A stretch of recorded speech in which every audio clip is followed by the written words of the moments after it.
मनीष गर्ग। खबर रतलाम जिले में अखिल भारतीय वनवासी ग्रामीण मजदूर महासंघ के सम्मेलन में मंगलवार को मुख्यमंत्री मोहन यादव शामिल हुए। इस दौरान उन्होंने लोगों को संबोधित करते हुए कहा कि उनकी सरकार औद्योगिकरण को बढ़ावा दे रही है और श्रमिक वर्ग की बेहतरी के लिए भी हर संभव काम कर रही है।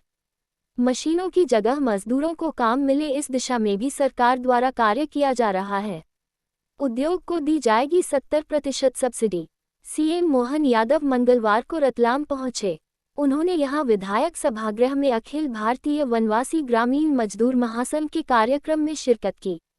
इस दौरान मुख्यमंत्री ने श्रमिकों को अधिक से अधिक रोजगार देने वाले उद्योगों को 70% तक सब्सिडी देने की बात कही। साथ ही प्रदेश में बंद हो चुकी कंपनियों के श्रमिकों को उनका बकाया भुगतान दिलवाने की भी बात कही है। श्री सुरेंद्र सिंह जी, अखिल भारतीय संगठन मंत्री, भारतीय मजदूर संघ। हम सबके लाडले नेता, हमारे शहर के विधायक माननीय जगन जी कश्यप साहब, सूक्ष्म लघु मध्यम उद्योग कैबिनेट मंत्री मध्य प्रदेश शासन, श्री राघव सिंह जी भाबर, अखिल भारतीय कार्यकारी अध्यक्ष वनवासी ग्रामीण मजदूर संघ, श्री कृष्ण कुमार बेगा, अखिल भारतीय संयुक्त महामंत्री वनवासी ग्रामीण मजदूर संघ, श्री अरविंद जी मोगे, देश प्रचारक मध्य प्रदेश वनवासी ग्रामीण मजदूर महासंघ के संस्थापक, आदरणीय श्री प्रणाम करता हूँ। श्री संजय सिंह जी, प्रदेश अध्यक्ष भारतीय मजदूर संघ मध्य प्रदेश, श्री कुलदीप सिंह गुर्जर, प्रदेश महामंत्री भारतीय मजदूर संघ मध्य प्रदेश, आप सभी का स्वर्ण नगरी रतलाम में तहे दिल से स्वागत करता हूँ, अभिनंदन करता हूँ। जय हिंद, जय भारत, भारत माता की। अब मैं हमारे पास ज्यादा समय नहीं होते हुए आगे मुख्य वक्ता श्री बी सुरेंद्र सिंह जी, अखिल भारतीय संगठन मंत्री जी से आग्रह करता हूं वे हमारे वनवासी बंधुओं को आशीर्वाद दें।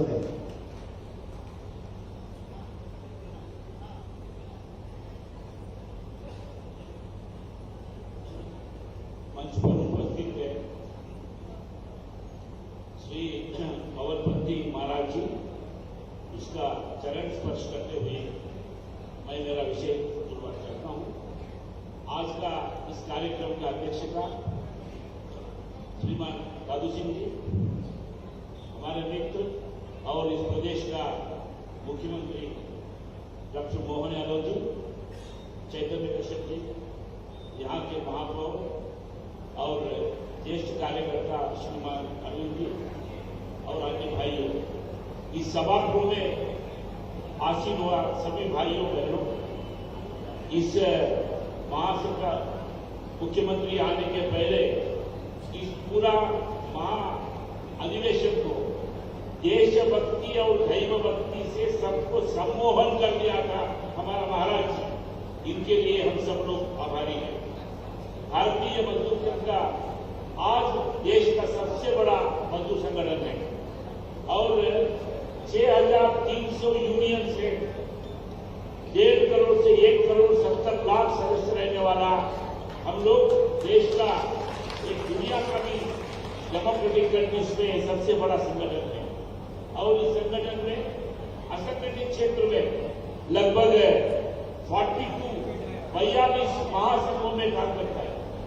उस 42 महासंघों में एक महासंघ आज का अखिल भारतीय वनवासी ग्रामीण मजदूर संघ। आज का इस अधिवेशन में मध्य प्रदेश का 3 प्रांत मालवा, मध्य भारत, महाकौशल, छत्तीसगढ़, उड़ीसा, झारखंड, बाद में राजस्थान, महाराष्ट्र, विदर्भ, गुजरात, इतने लोगों से यहाँ अधिवेशन के लिए लोगों ने आया। ये खास करके वनवासी ग्रामीण मजदूर संघ के लिए हम लोगों ने एक विशेष काम के लिए इसमें शुरू कर दिया। साधारणतः मजदूर संगठन माने, ट्रेड यूनियन माने केवल हर बार जो वेतन लेने वालों का संगठन रहता है, ये वेतन लेने वालों का संगठन संगठित क्षेत्र का ही नहीं है। आज देश में जो वनांचल में जनजातीय क्षेत्र में काम करने वाला मजदूरों का एक भिन्न तरह का समस्या होता है। जिला केंद्रों में बहुत सारा समस्या समाधान होता है, मगर अत्यंत गरीबी लोग दुर्गम क्षेत्र में जाकर वहां के मजदूरों को स्थिति गति बदल भारतीय मजदूर संघ का संस्थापक श्रद्धेय दत्तोपंत ठेंगड़ी जी एक विषय बोलते थे। हम लोग गीत गाया, अभी भी गीत गाया था। गीत में क्या था? मानवता के लिए ऐसा हमारा शुरू होके शोषित, पीड़ित, वंचित लोगों के लिए काम करना है। आज इस तरह का सबसे बड़े लोग पीड़ित लोग हैं, ये लोग आज सुदूर क्षेत्र में, जनजातीय क्षेत्र में रहता है। इसलिए उन दो लोगों का जीवन में रोशनी लाना एक ट्रेड यूनियन का काम है। इसीलिए हम लोगों को सोचा दो तरह का लोग यहाँ भावना आना चाहिए। समाज के बारे में एक संवेदना होना चाहिए। जब संवेदना रहेगा तब काम कर सकते हैं। दूसरा विषय, ग्रामीण स्तर के युवा लोगों में मेरे समाज के लिए काम करना है, राजनीति में, स्वार्थ नहीं। इस तरह का एक बड़े लेवल पर सेवा दृष्टि, सामाजिक संवेदना होने वाला युवा युवती, करुणी, ऐसे लोगों के लिए हम लोग संगठित करना, ये एक इस महासंघ का उद्देश्य है। इसलिए हम लोगों ने इस महासंघ से लगातार साथ शुरुआत कर लिया है। ये 7वीं अधिवेशन है। यहाँ बोलने में खुशी लगता है, रतलाम शहर में ये 10वीं अधिवेशन है। इस तरह का ट्राइबल, शेड्यूल्ड ट्राइब लोगों ने जनजातीय क्षेत्र में हम लोग संगठित करने के लिए कोशिश कर रहे हैं। हमारे मुख्यमंत्री जी बहुत बार बड़े बड़े समस्या समाधान होता है, मगर छोटे छोटे समस्या उनके वो ध्यान नहीं रहता है। छोटे बहुत सिंपल रहता है, मगर वो लोगों के लिए बड़े हैं। मैं राजस्थान में घूम रहा था, जनजातीय क्षेत्र में गए, वो सभी जगह पे था। रात में वो लोग बोले, साहब आप हमारे साथ में नहीं रुकना है। क्यों नहीं रुकना? आप शौचालय के लिए बाहर जाना पड़ेगा। मैंने एक तो बड़ा विषय किया है। बाद में एक तो सभी जगह में शौचालय तो बना दिया है। शौचालय एक चीज दरवाजा नहीं है, अंदर कुछ नहीं है, केवल आपके लिए बाहर का एक स्ट्रक्चर है। क्या कारण था? हमारे लिए एक किस्ता पैसा मिला, 2 किस्ता पैसा नहीं मिला, इसलिए नहीं हुआ। छोटा सा प्रॉब्लम है। ये छोटा सा प्रॉब्लम का सोल्यूशन ढूंढना पड़ता है। और एक जगह मुझे लगता है 7-6 साल पहले मैं अलीराजपुर जिला में, जापा जिला में क्या करता, 38 लोग ग्राम सरपंच आए थे मीटिंग में। उनका कॉमन विषय क्या था? साहब हम लोग सरपंच है, मगर जब हम रेवेन्यू ऑफिस में जाते हैं, सरकारी दफ्तर में, हमको कोई इज्जत ही नहीं देता है। ये सिंपल बात है, ये कोई 20 शताब्दी का नहीं है। ऐसा छोटा छोटा समस्या। और एक जगह गए थे, पैसा रेशन नहीं मिल रहे। कारण क्या था? बायोमेट्रिक में हम लोग हस्ताक्षर करना है। बायोमेट्रिक ज्यादा दबा दिया, एक आदमी का 2 महीने का, 3 महीने का कोटा समाप्त हो गया। ये देखने के बाद में मैं दिल्ली में जाके पूरा मिनिस्ट्री से, IT मिनिस्ट्री से बैठा था, उसको कैसे ठीक कर सकता है, ये मुद्दा आता है। एक बार एक सैलाना बाजाना ऐसा करके मैंने राजस्थान से ओर जा रहा था। ग्रामीण एरिया में बड़ा बैठक में था। मैंने बहुत लंबा विषय बात कर लिया, मगर अल्टीमेटली मालूम पड़ा वो एक ही पूछा, पैसा ये सब नहीं चाहिए। चाहिए क्या है? पीने के लिए पानी नहीं है, केवल पानी दिलाओ, बस इतना ही। बाद में मैं आके वो रेवेन्यू छुट्टी से राजस्थान में आता था, मैं जाकर माननीय वसुंधरा राजे ने राजस्थान के मुख्यमंत्री को सब विषय बता दिया। तो इस तरह का छोटे छोटे समस्या समाधान करना ग्रामीण स्तर पर, ये हमारे लिए एक प्रमुख काम होता है। ये काम जो है, ये महासंघ काम करता है। इसी तरह का सरकार का बहुत सारा योजना है, वो ठीक काम करना, मान योजना को लागू करना एक काम, सेवा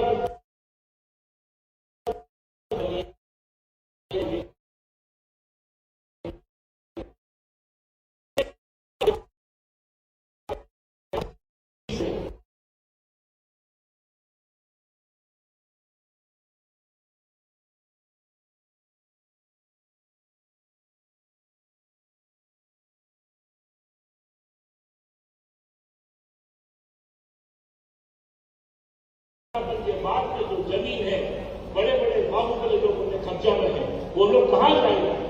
इस तरह का एक आम, इस तरह का मजदूरों के बारे में सोचना पड़ता है। पॉलिसी लेवल चेंजेस, 2 प्रस्ताव हम लोग पारित करने वाले हैं, 2 प्रस्ताव करने वाले। तीसरा टाइप का प्रॉब्लम है, जनजातीय क्षेत्र में काम करने वाला भिन्न भिन्न लोगों का बड़े बड़े छोटा छोटा समस्या है। माननीय मुख्यमंत्री जी यहाँ इस मीटिंग में भी बड़े लेवल पर लोगों ने लगभग एक 20 से 22 लोगों ने उनका मांग पत्र दिया है। हम लोगों को आपको यहां बुलाया नहीं है, मगर भारतीय मजदूर संघ का ये जो प्रदेश का मंत्री श्रीमान पाटीदार साहब ये सारे मेमोरेंडम्स आपके पास लेकर आएगा। मेरा एक अनुरोध है, 8-10 दिन में आप एक अलग मीटिंग करके सारे तरह की समस्या बढ़ाना चाहिए। यहाँ 2 प्रमुख मुद्दा इस एरिया में आ रहे हैं। एक ये डीए के मुद्दा, डियर अलावेंस ऑफ एम्प्लॉइज, दूसरा ये पेंशनर्स का मुद्दा। ऐसा जनजाति क्षेत्रों का समस्या प्लस ये दोनों का समस्या लेकर हम लोग सोचना पड़ेगा। एक तीसरा विषय है नरेगा के बारे में। 100 दिन का जो नरेगा का काम है वो काम के लिए हम लोगों ने पक्का विषय सोचना पड़ेगा। भारतीय मजदूर संघ लगातार केंद्र, राष्ट्र, ग्रामीण विकास, कृषि मंत्रालय, भिन्न भिन्न लोगों से हम लोग बात कर रहे हैं। विषय क्या है? ये मनरेगा को खेती के साथ जोड़ना पड़ेगा, लिंक विथ एग्रीकल्चरल एक्टिविटी। ये एक बहुत बड़ा विषय है। ये परिवार के लिए 100 दिन का नौकरी, माने एक्चुअली 4 लोग रहे तो 100 दिन का नौकरी है, केवल 25 दिन का नौकरी मिलता है। इसलिए पैरामीटर्स बदलना पड़ेगा, फंडामेंटल प्रिंसिपल्स बढ़ाना पड़ेगा। हम वित्त मंत्रालय से भी बात किए थे, 200 रुपया एक आदमी के लिए 200 दिन का आप नौकरी दीजिए, तभी ग्रामीण स्तर पर पलायन रोकेगा। नरेगा के बारे में नया सोच आना चाहिए। एक अच्छा विषय है। माननीय शिवराज सिंह जी से भी हम ये विषय बातचीत किए थे, लैंड लेबरर्स के बारे में। इस तरह का कुछ अलग अलग विषयों के लिए हम लोग बात करना है। मुझे क्या लगता है, ये 2 दिन का राष्ट्रीय अधिवेशन पॉलिसी मैटर्स में, प्रैक्टिकल का मैटर्स में जाएगा। आने वाले दिनों में इस महासंघ इसके अलावा और 7-8 प्रदेशों में जाना चाहिए, ऐसे हम लोग अपेक्षित करते हुए मेरा विषय समय का एक प्रावधान है। माननीय मंत्री जी ने केवल बीएमएस का कारण ही उनका संपूर्ण समय लेकर आया है। इसलिए भारतीय मजदूर संघों से मुख्यमंत्री को धन्यवाद देते हुए मैं भरत पाटीदार को बुलाता हूं। कृपया आप जाकर मंत्री को आप लोगों ने भरत पाटीदार जी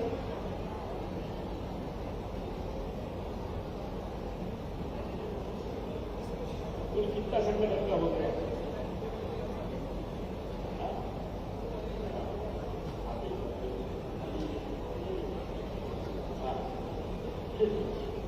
कुल मिला के 32-42 आप लोगों ने मेमोरेंडम्स बनाया है।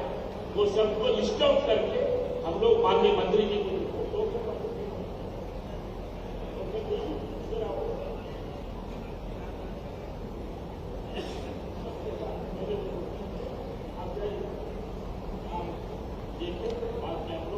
सभी लिस्ट आउट करके दीजिए।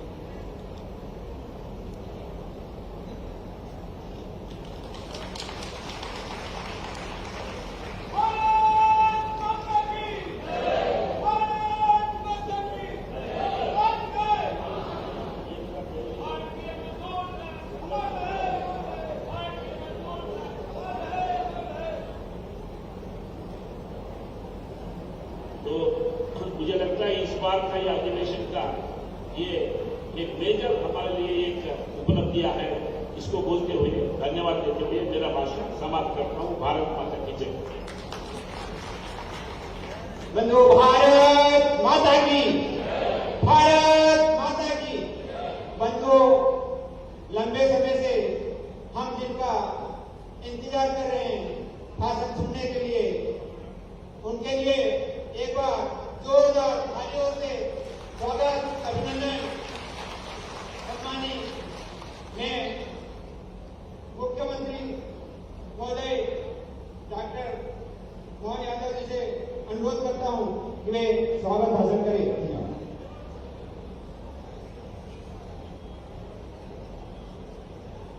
आज के इस कार्यक्रम में मंच पर मौजूद हम सबके वरिष्ठ नेता, भारतीय मजदूर संघ के लिए वर्षों तक आपने अपना पूरा जीवन, मुझे मालूम है कि शायद पहले ही केंद्र मंत्री आप बने थे, है ना? माननीय अरविंद जी भाई साहब, जोरदार अभिनंदन कर दें अरविंद जी भाई साहब के लिए। इस मंच पर विराजमान परम पूज्य संत पवन पंत प्रमुख माननीय संत पूरालाल जी डामोर साहब, आपका भी जोरदार अभिनंदन। हमारे मेरे विद्यार्थी परिषद के साथी, अपने मजदूर संघ के अखिल भारतीय संगठन मंत्री माननीय सुरेंद्र सिंह जी, जोरदार अभिनंदन सुरेंद्र सिंह जी का भी।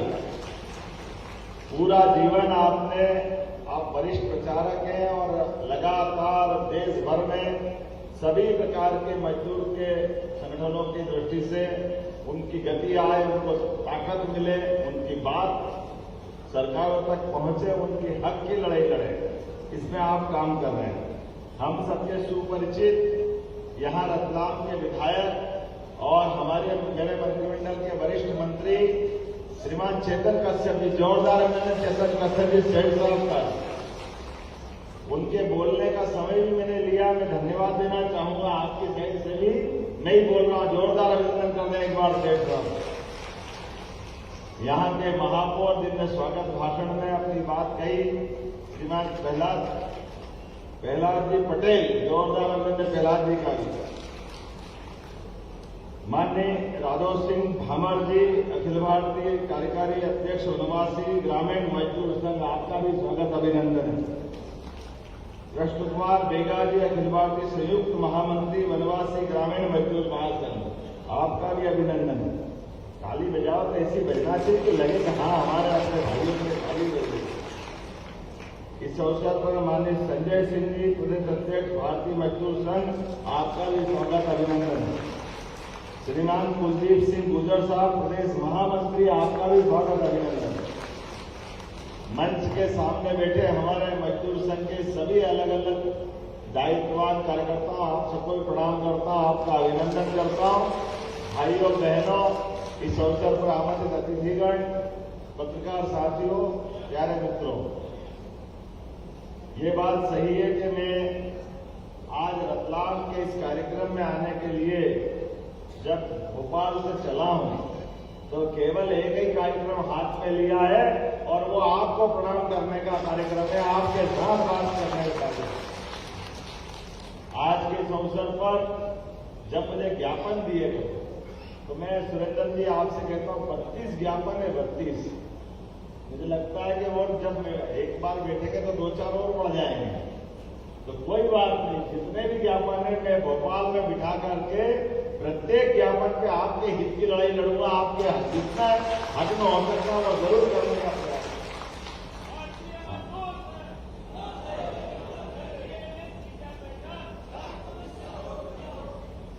जब मैं अपने बीच में बात कर रहा हूं तो ये मान के चलो कि मां पड़ोसी और मामा का घर हो, मैं आप ही के साथ का हूं।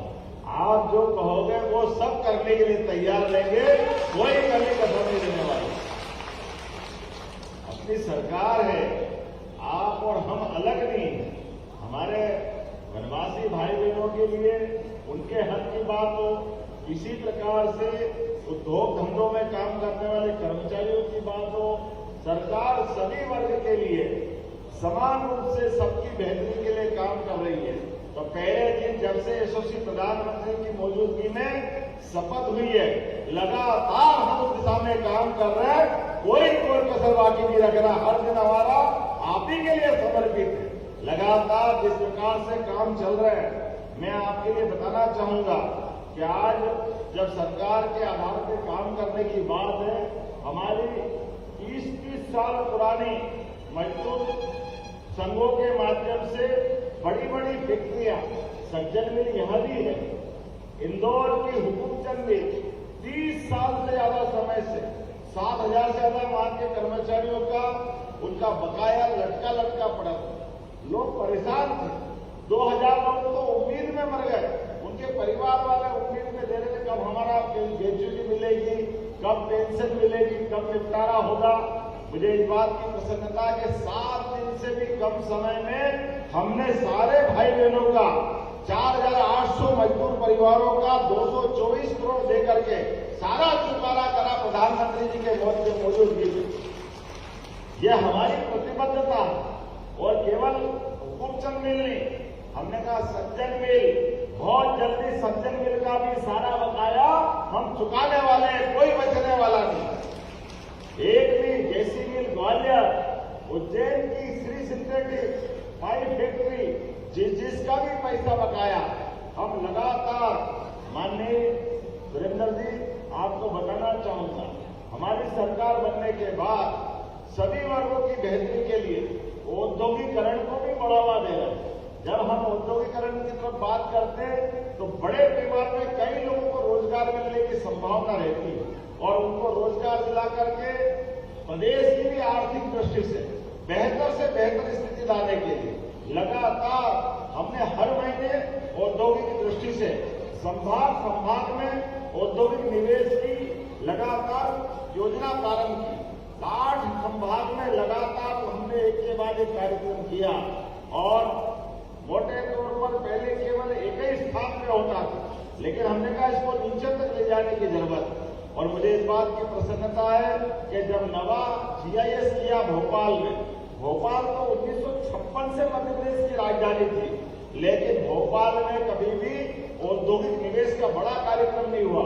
मुझे इस बात की प्रसन्नता है जब हमने ये निर्णय लिया तो न केवल भोपाल वालों को बल्कि यशस्वी प्रधानमंत्री स्वयं उसमें आए।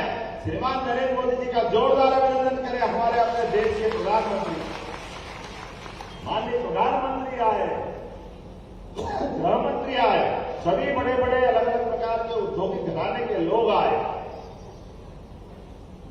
और सबके माध्यम से हमने अपनी वही प्लानिंग सामने रखी। जैसे अपना नारा कितना अच्छा है, देश के हित में करेंगे काम और काम के लेंगे, जोरदार ताली बजाए इस भाव को सामने रखकर किसी भी वर्ग का देश के हित में काम कर रहे हैं। उद्योगपति अपना उद्योग लगाए लेकिन मजदूरों को पूरा दाम दिलाए, उनके हक के बारे में कोई कमी नहीं होना चाहिए। सरकार आपके साथ खड़ी है, इसलिए लगातार हम काम कर रहे हैं और उससे आगे बढ़कर अभी हमने और नई योजना चालू की। ये मशीनीकरण के युग में लगातार मशीन ज्यादा होती है तो कई सारे लोग बेरोजगार होते हैं। हमने कहा इसके बजाय इसमें संशोधन करते हुए उद्योगपति अपना उद्योग लगाए और मजदूर आधारित उद्योग लगाएंगे, रोजगार आधारित उद्योग लगाएंगे। इस दिशा में हम काम कर रहे हैं। उसका परिणाम क्या आ रहा है कि हमारे पास आज भी अगर जैसे उदाहरण के लिए यह हमारा वनवासी अंचल का, आदिवासी अंचल का बेल्ट, यहाँ कई सालों से पुराने जमाने में जिनिंग प्रेस होती थी, काटन की बड़ी बड़ी यहाँ खदाने और गठाने बनती थी और कपड़े की भी मिलें थी, लेकिन धीरे धीरे खत्म हो गई। हमने कहा इसमें संशोधन करेंगे और अभी लगातार इस दिशा में काम कर रहे हैं कि जो रोजगार आधारित, अरे कपड़े के धागे बनाना, कपड़ा बनाना, रेडीमेड गारमेंट्स बनाना और उसमें मजदूरी करने जो आएगा प्रति मजदूर 5,000 रुपया महीना इंसेंटिव सरकार की ओर से देंगे ताकि हमारे रोजगार आधारित कारखाने खड़े हो। बिजली का बिल, बिजली में, जमीन में, फैक्ट्री लगाने में, ब्याज में, सभी में छूट दे करके जो रोजगार आधारित उद्योग लगाएगा उसको हम एक तरह से फैक्ट्री में 70% के आसपास सब्सिडी देने वाले हैं, क्योंकि रोजगार चाहिए। हमारे राज्य के अंदर हमारे गरीब लोगों को रोजगार आधारित काम मिलता है, उसकी बात ही अलग है। इसलिए बड़े पैमाने पर बहुत जल्दी अपने ही रतलाम के पास बदनावर से लगे हुए क्षेत्र में 1 लाख फैक्ट्रियों का 1 लाख रोजगार मिलेगा। पीएम मित्रा पार्क के माध्यम से जोरदार अभिनंदन करें। हमारी बहुत जल्दी वहां का इंडस्ट्रियल बेल्ट का लोकार्पण होने वाला है।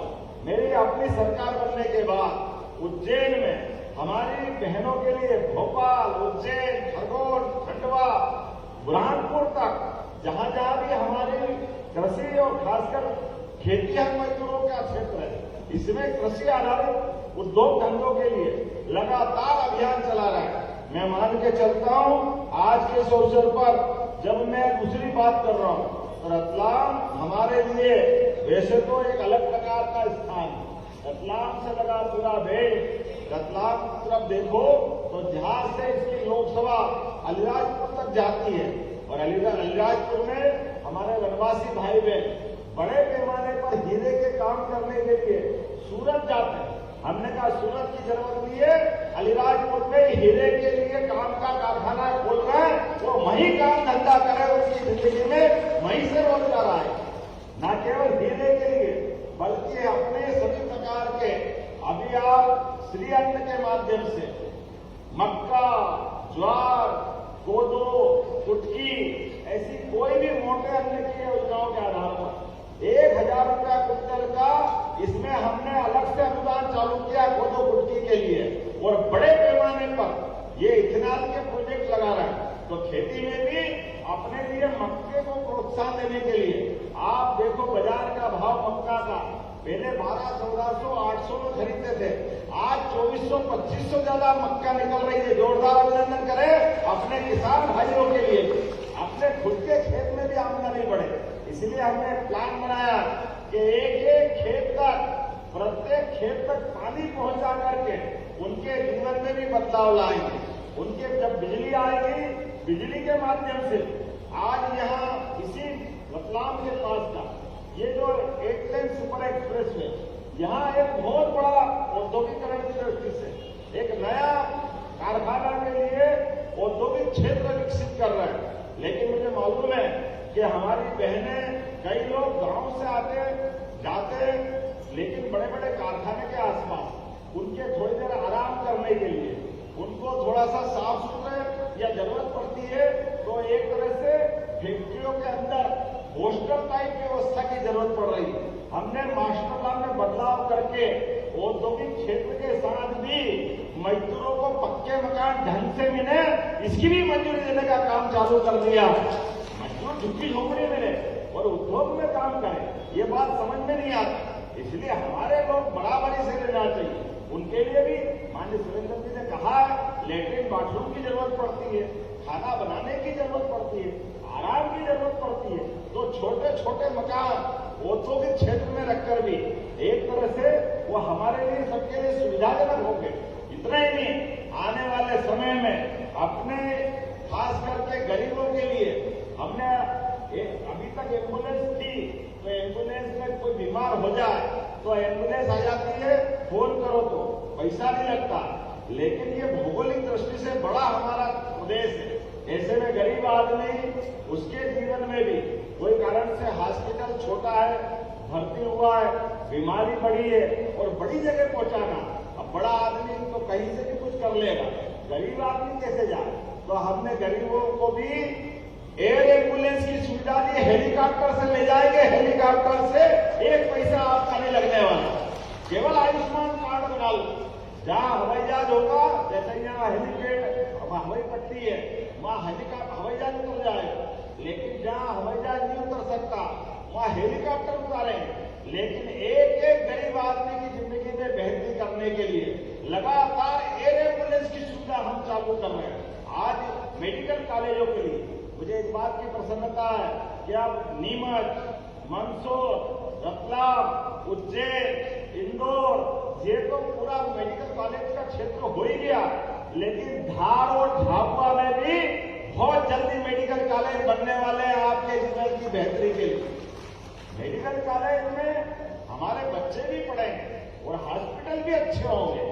अरे हमारा व्यक्ति नहीं तो मालूम पड़ता धार से, झाबुआ से कोई अहमदाबाद जा रहा, कोई बड़ौदा जा रहा, कोई बंबई जा रहा, इलाज के लिए बड़ी दिक्कत आती थी।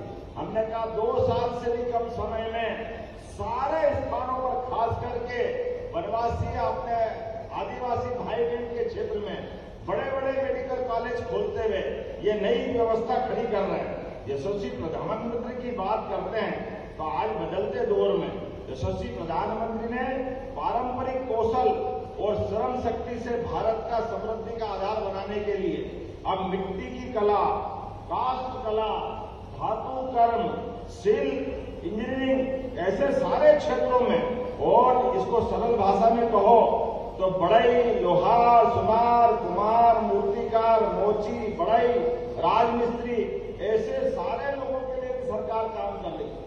ये गिग वर्कर्स के लिए भी सरकार के माध्यम से बहुत सारी योजना आई है। मुझे इस बात की प्रसन्नता है कि हमारी सरकार ने भी लगातार संबल योजना के माध्यम से और उसके अलावा भी गरीब, महिला, किसान, युवा, ये चारों वर्ग की बेहतरी के लिए अलग प्रकार के आयोग बनाए। एक एक वर्ग में इनके जीवन में कैसे बेहतर से बेहतर सरकार की योजना बने, उनका लाभ कैसे मिले, इस दिशा में हम काम कर रहे हैं। जब मुझे इस बात की प्रसन्नता है कि आपके बीच बात कर रहा हूं, तो संबल योजना के माध्यम से अभी तक हमने 2023-24 में 96,610 परिवारों को 711 करोड़ की राशि आपको दी है। जोरदार अभिनंदन करो संबल योजना के माध्यम से। और आप सबसे भी निवेदन करता हूं, संबल योजना में नाम जरूर जुड़वाना। संबल योजना में सामान्य व्यक्ति के भी अगर 60 साल से कम वाले हैं तो उनके लिए 2 लाख तक की राशि आप उसमें देते हैं। और केवल राशि नहीं, सभी बच्चों को पढ़ने की व्यवस्था, उनके हॉस्टल में रहने की व्यवस्था, खाने पीने की व्यवस्था। और अभी तो आप सब गौर करना, यशस्वी प्रधानमंत्री के नेतृत्व में फिर सर्वे चल रहा है। आप सबके मकान भी पक्के बनाने के लिए दोबारा सर्वे चल रहा। जोरदार अभिनंदन करो। अपना अपना मकान अपने पंचायत सचिव के माध्यम से जुड़वा लेना। जिनका मकान पक्का हो गया, ये उनको तो लाभ मिलेगा ही मिलेगा, लेकिन जो बचे उनको भी लाभ देंगे। आज जब मैं आपसे बात कर रहा हूं तो यहाँ संबल योजना के माध्यम से 4,92,000 लोगों का पंजीयन हुआ है अकेले इस जिले के अंदर। अब 4,92,000 कम नहीं होते रतलाम जिले के अंदर, ये बहुत बड़ा आंकड़ा है। लेकिन ऐसे हर जिले के अंदर जहां भी आंकड़ा है, हम सब उनको देने को तैयार है। आज के इस अवसर पर जब मैं अपने बच्चों की बात करता हूं तो आपके सरकारी स्कूल में पढ़ने वाले बच्चे जो पढ़ के आगे बढ़ेंगे, उनको समय पे साइकिल, पहले साइकिल देने में लंबा लंबा टाइम लगता था। किताब कापी भी सरकारी स्कूल में, स्कूल बाद में खुलेंगे, हर जगह हमने किताब कापी पहुंचा दिए ताकि बच्चे पढ़ने के पहले जैसे स्कूल खुले उनको किताब कापी मिल जाए, दूर है तो साइकिल मिल जाए। और कपड़े भी हम अपनी तरफ से दिलाने को तैयार हैं। अरे गरीब का बच्चा आगे बढ़ेगा, डॉक्टर बने, वकील बने, इंजीनियर बने, उसकी सारी फीस भी सरकार के माध्यम से भरने वाले हैं। जोरदार अभिनंदन करो। संबल योजना के माध्यम से आपको सारा लाभ दिला रहे हैं। बदलते दौर में जिस प्रकार का समय चल रहा है, मैंने कल ही अम्बेडकर जयंती के अवसर पर हमारे यहाँ पशुपालन को लेकर के एक बहुत बड़ा अभियान चल रहा है। हमारे लिए जब खेतों में आमदनी बढ़ रही है, बिजली, पानी पर्याप्त उपलब्ध हो रहा है, लेकिन खेती के अलावा भी पशुपालन अर्थात दूध उत्पादन से भी आमदनी बढ़ती है। और दूध उत्पादन के लिए बड़े पैमाने पर सहकारी संघ को आगे करते हुए नेशनल डेयरी डेवलपमेंट बोर्ड के माध्यम से हम अपने भाई बहनों से सहकारी समितियों के माध्यम से दूध खरीदते हुए जो 25 से ज्यादा गाय पालेगा उसको स्कीम के अंतर्गत 25% का अनुदान सरकार के ओर द्वारा दिया जाएगा। सरकार के माध्यम से लाभ दिलाएंगे। जिनके घर में गाय और भैंस हो वो दूध उत्पादन करें, दूध को खरीदने की गारंटी सरकार देगी, लेकिन किसी भी हालत में गरीब आदमी की जिंदगी बेहतर होना चाहिए। जब मैं आज वनवासी ग्रामीण मजदूर महासंघ में बात करता हूं तो इसका दायरा तो बहुत बड़ा है, बहुत देर तक बोल सकते हैं, लेकिन बोलने के बजाय करने की जरूरत है। तो मैं आज पुनः दोहराता हूं, बहुत जल्दी भोपाल में बैठेंगे और आपके साथ कदम से कदम मिला करके आप जो जो मांगोगे वो सब देने का प्रयास करेंगे हमारे सारे भाई बहनों के लिए। एक बार फिर मैं हृदय से आभार मानता हूं और धन्यवाद देता हूं। आपने मुझे बुलाया, आप इस परिवार में आने का मौका मिला और एक पंच दो काज आपसे भी मिला और हमारे बड़े भाई माननीय सुरेंद्र जी से भी मिलने का मौका मिला। और माननीय अरविंद जी, पूरा जीवन आपने दिया है, आपका अभिनंदन करते हुए हम अपने आप को गौरवान्वित महसूस करते। जोरदार ताली बजाएं अरविंद जी भाई साहब के लिए। आपका पूरा जीवन हमारे गरीब वर्ग के जीवन के बेहतरी के लिए लगा है। ऐसे ही अपने जीवन को भारत माता के चरणों में चढ़ाते हुए आप जैसे वरिष्ठ प्रचारकों के माध्यम से हम सब काम सीखने की प्रेरणा पाते हैं। एक बार फिर मैं आप सबका भी वंदन करता हूं, अभिनंदन करता हूं। मेरे साथ दोनों हाथ की मुट्ठी बांधकर ऊपर हाथ करके बोले, भारत माता की, भारत माता की।